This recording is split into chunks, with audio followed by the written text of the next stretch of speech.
A partir de agora, pela Tropical FM, a entrevista do dia. Bom dia, o quadro Entrevista do Dia está no ar na sua quinta-feira, hoje dia 21 do mês de outubro, quadro Entrevista no ar, aqui pela Tropical FM, são 7 horas mais 35 minutos, horário oficial do Brasil, pautando sempre um assunto aqui de destaque na nossa região e hoje não é diferente, estamos aqui com um membro que integra a coordenação do MAB, que é o Movimento dos Atingidos por Barragem. Olha, está aqui conosco o Rudinei Sensi, vai falar um pouquinho sobre vários assuntos aqui ligados aqui ao oeste catarinense, local, nossa região, em âmbito estado. Bem, tudo isso é pauta a partir de agora. Sol brilha aqui na capital da hospitalidade, temperatura na casa dos 15 graus aqui em São Carlos. Temperatura mínima na madrugada, 5 da manhã, foi de 14,8, né, minha gente? Rudinei Sensi, muito bom dia, seja bem-vindo. Bom dia, Elvis, bom dia a todos os ouvintes da Rádio Tropical. Uma alegria estar participando aqui desse programa para trazer informações a todos os ouvintes dessa rádio. Voltando, né, Rud? Isso voltando com pautas importantes aqui, conversando em off, são vários os assuntos aqui, uma delas é os 30 anos do MAB, inclusive reconhecido na LESC, lá em ato, né? Então, esse ano o MAB contempla aí mais um ano de história, né? São 30 anos a nível nacional e na nossa região o MAB contempla aí mais de 40 anos de existência. É uma história muito longa, de muita organicidade, de muita luta, vamos dizer assim, desde os anos 70, quando houve a projeção de 25 grandes barragens na bacia do Rio Uruguai como um todo. A partir daí, então, como exemplo de outras barragens que foram construídas no país, Itaipu e outras grandes também, que deixou muitas famílias aí sem nenhum direito, né? Os atingidos aqui dessa região procuraram se organizar para aí, vamos dizer assim,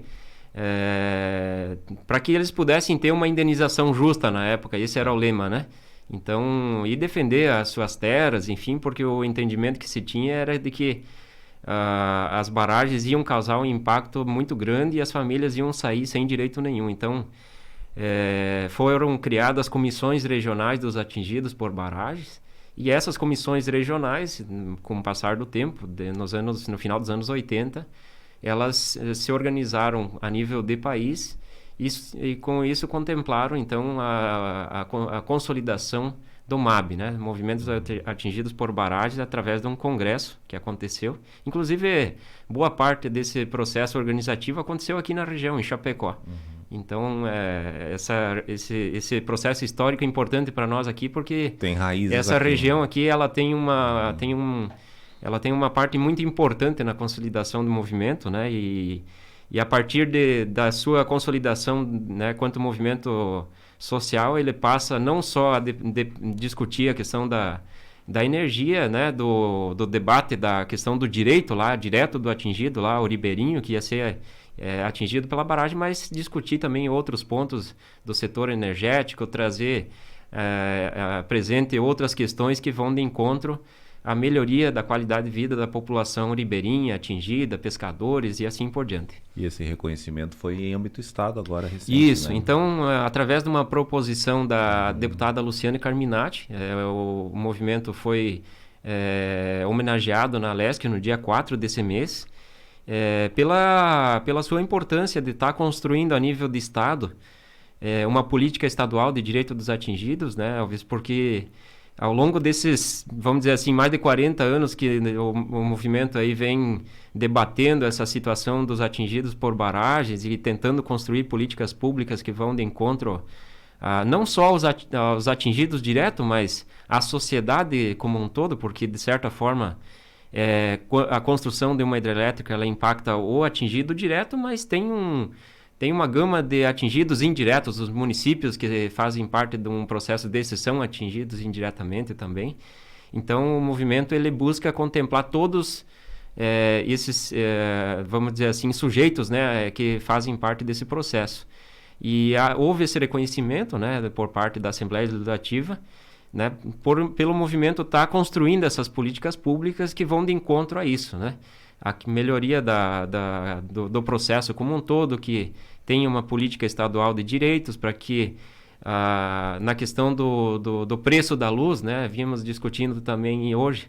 É uma situação que é de debate a nível nacional também. O preço da energia está muito caro e nós também estamos buscando ver formas, né, de discutir para que o preço da luz seja mais barata, seja mais em conta, porque nós temos nossos rios, nós temos uma matriz energética muito potente, muito favorável, vamos dizer assim, considerando com outros países que não têm essa matriz produtiva de energia. Então é isso que o movimento vem discutindo, vem debatendo, né? E por isso desse reconhecimento, né, a nível do Estado, e também temos outras questões a nível nacional que também trazem esse debate. Tudo bem. 30 anos aí do MAB, o Movimento dos Atingidos por Barragens, que luta justamente aí pela causa, né? Bem, nós temos aqui um projeto que está em andamento, Rudy, voltado ao rio Chapecó. Aqui para São Carlos fica a altura da linha Navegantes, mas o projeto chama-se Águas de Chapecó. E como é que está esse processo? Qual é a luta do MAB atualmente? Em que pé está isso? Então, Elvis, aqui é importante dizer que o rio Chapecó ele tem uma série de barragens pensadas, né? Então está em licença ambiental prévia ainda a ser analisada a UHE Saudades, a Foz do Xaxim, a UHE Santo Antônio, UHE Porto Ferreira e a UHE Águas de Chapecó. Ela está com o estudo de impacto ambiental em andamento. Só voltando um pouquinho, o Porto Ferreira também é ali na... Isso, é um outro projeto de barragem logo acima da Águas de Chapecó. Então voltemos essa aqui que está já com estudo aí. Então essa aqui que está com estudo de impacto ambiental em andamento é o que as famílias tiveram agora nos últimos dias, visitas de técnicos e de empresas que estão fazendo esses estudos e levantamentos. Certo.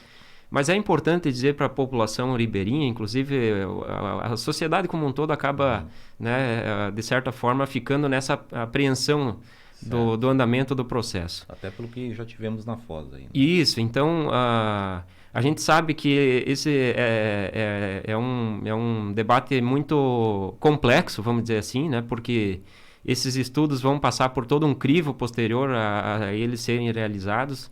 Vai com certeza haver questionamentos, vai ter, não por parte só da sociedade, mas da parte também do órgão, né, que acompanha esse processo. Nós fizemos parte do Comitê de Bacias Hidrográficas, que acompanha também todos os projetos de barragem aqui na bacia do Chapecó. Já fomos ouvidos por parte também da Justiça local, né, do Ministério Público, enfim, que pediu um posicionamento, né, do Comitê de Bacias Hidrográficas, e houve um posicionamento, então, em relação a isso. E nós já fizemos reuniões no passado nas comunidades aqui ameaçadas por essa barragem. Houve assembleias, né, que foram, inclusive, a população naquele momento entendeu de que deveria de se colocar contrária à construção da usina, mas se passou o tempo, né? A gente sabe que as coisas vão acontecendo, enfim, e para não gerar expectativa, não gerar outras formas de entendimento, nós, quanto movimento, não realizamos outras reuniões sem ter mais informações, porque o problema é tu não ter informação e conversar com o povo, né? E o que a gente sabe é que houve muito desencontro de informações, inclusive durante o processo.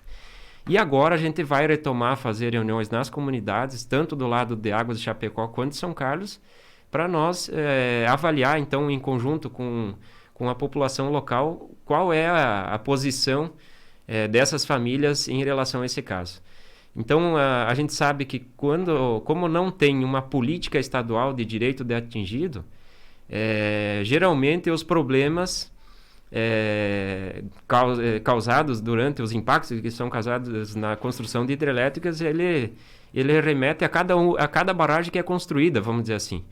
Então, é importante dizer assim que as regras do jogo vamos dizer assim, de uma possível construção da barragem aqui de Águas de Chapecó, ela vai se dar localmente, porque não tem uma política hoje clara, né, construída a nível nacional e nem Estado. É discutida aqui. Então é importante que o povo, mesmo que tenha vamos dizer assim, opiniões favoráveis à construção, né, que a gente possa dialogar e construir conjuntamente esse debate e que a gente, né, tenha uma opinião clara, né, com a população como um todo, para que a população não saia lesada do processo e que tenha seus direitos, vamos dizer assim, conquistados, tenham seus direitos reparados. Mas o momento ainda é de estudo, né? Isso. E o MAB entra efetivamente nesse momento aqui na tranquilização das famílias por hora, né? Por essa discussão posterior aí em relação a tudo que está sendo levantado atualmente. Exato, né? Então, posteriormente a isso, vai ter audiências públicas, né, Alves? Vai acontecer todos os ritos aí que são necessários, né? Mas é importante que a população esteja organizada, né? Esse é o debate, né, momentâneo aqui que a gente traz aqui como informação. E isso vai valer para as demais depois, posteriormente também. Com certeza, né? Inclusive, houve no início, né, a gente inclusive estava questionando isso pro IMA, porque houve um estudo de impacto integrado dessas, de todas aqui, né?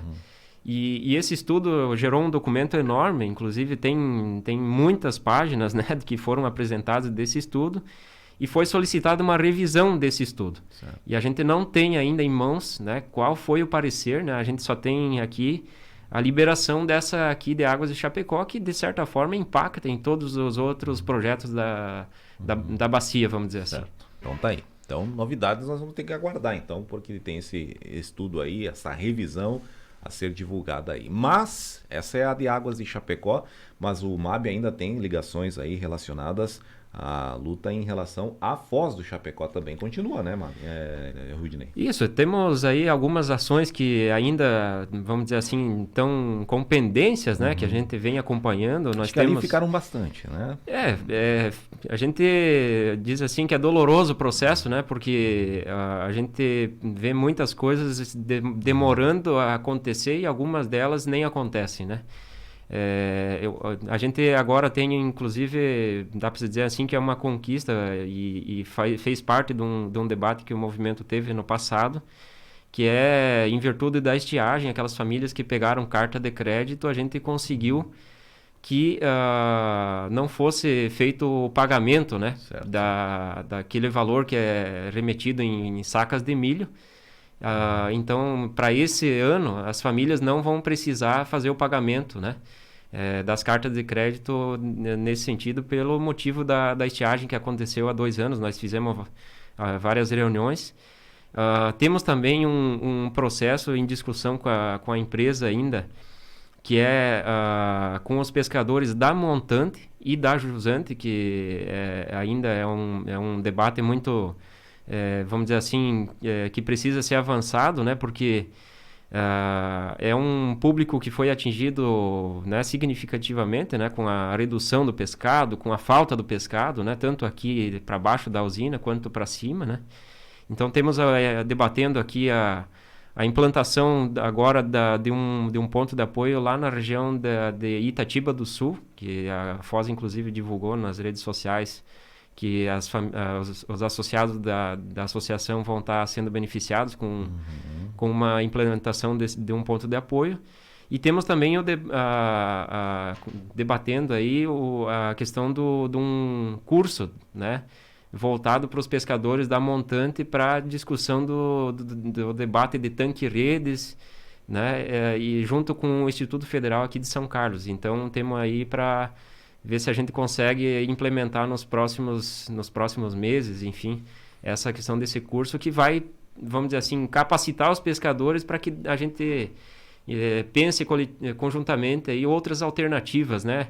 Através de produção de peixe em tanque-rede ou outras formas de minimizar o impacto. Ou seja, são algumas das ações ainda pertinentes à Foz do Chapecó, aí, junto aos pescadores. Mas todo mundo ali foi indenizado, Então, em relação às indenizações, Elvis, tem... Porque quando se fala em barragem, a gente tem aí a área que abrange a perda de terras, lotes, parte de propriedades, né? E aí a proporcionalidade para aquelas indenizações. Aí também é uma questão de dúvidas, muitas vezes, os valores, né? Mas todos foram, como é que ficou isso? Tem bastante gente que está ainda com processo judicial, né? Entrou na justiça, a própria, eu acho que a empresa, na época, fez esse processo de colocar a indenização na via judicial para... Então, tem muitas famílias ainda que estão nesse processo de disputa judicial, né? Para ver se conseguem reverter a situação, né?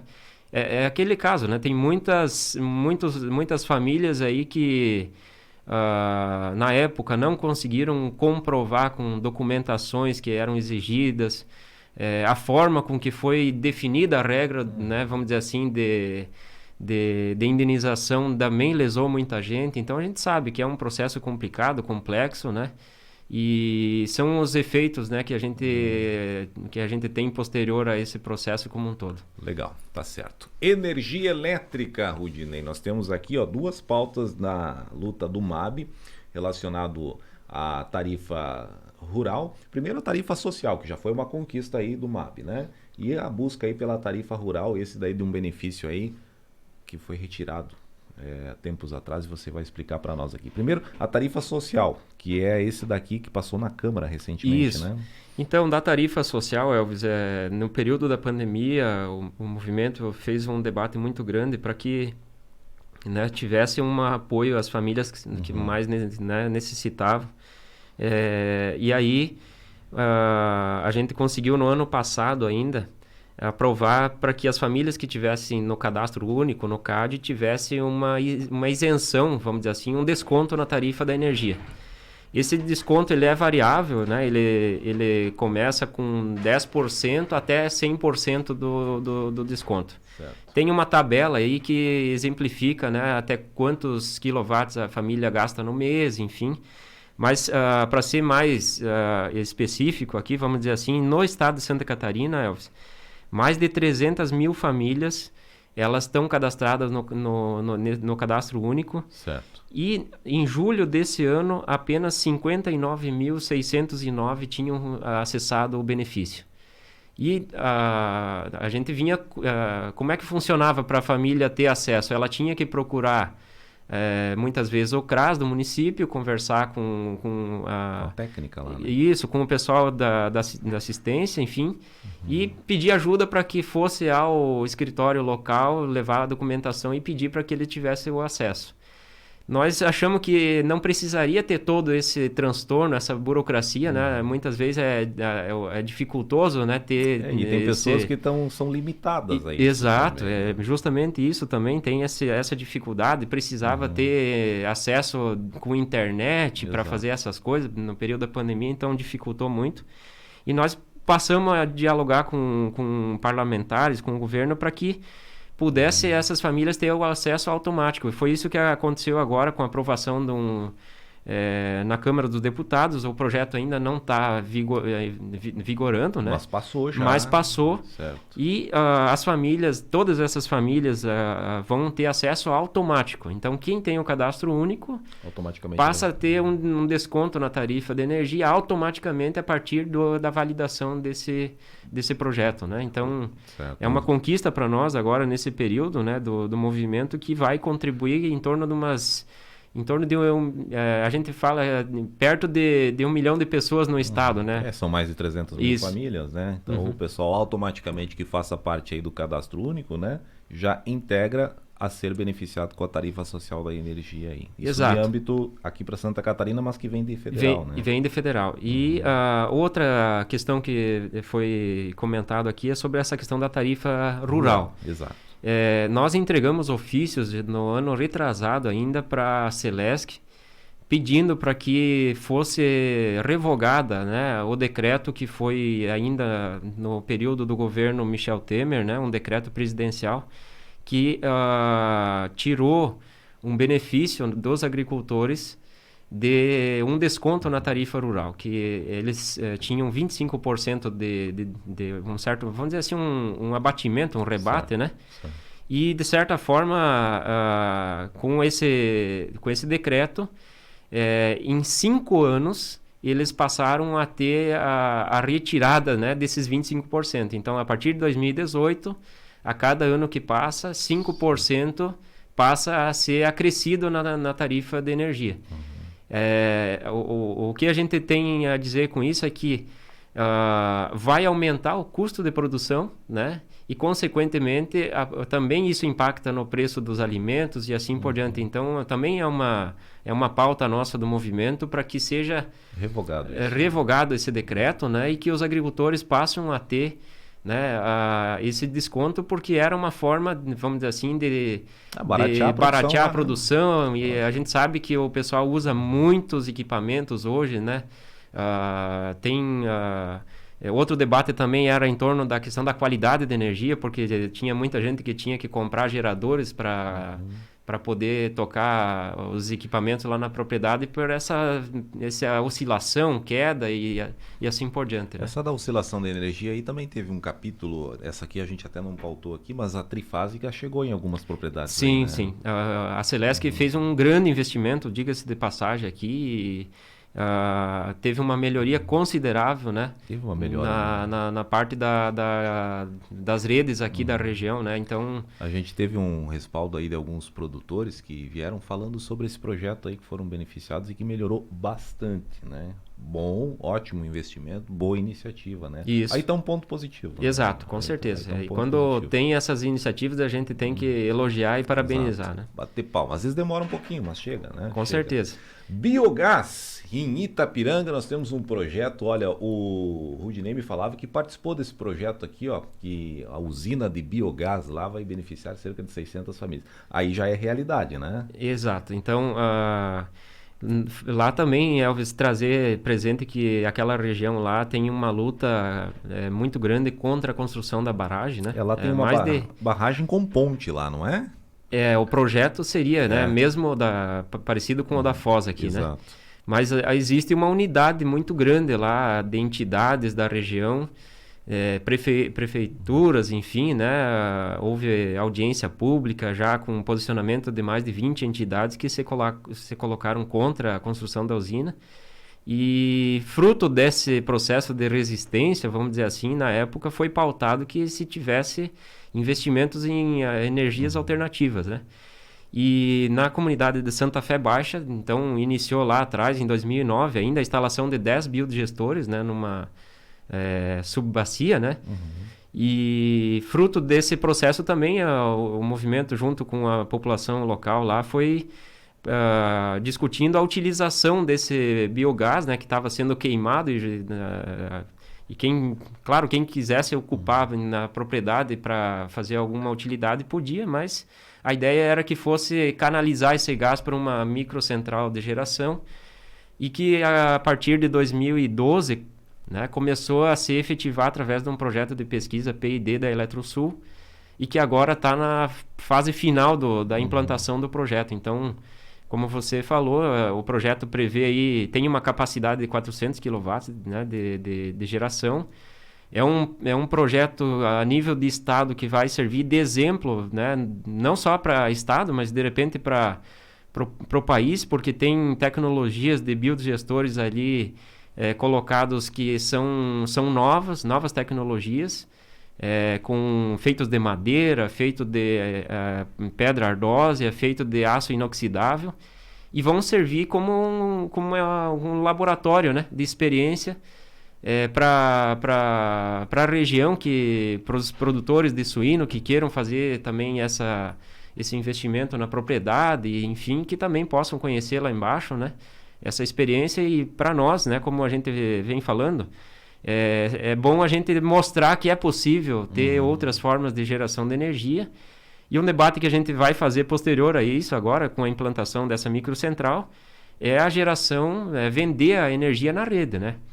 Então tem esse debate também agora das placas solar, né, que estão sendo essa já agora, é realidade, né?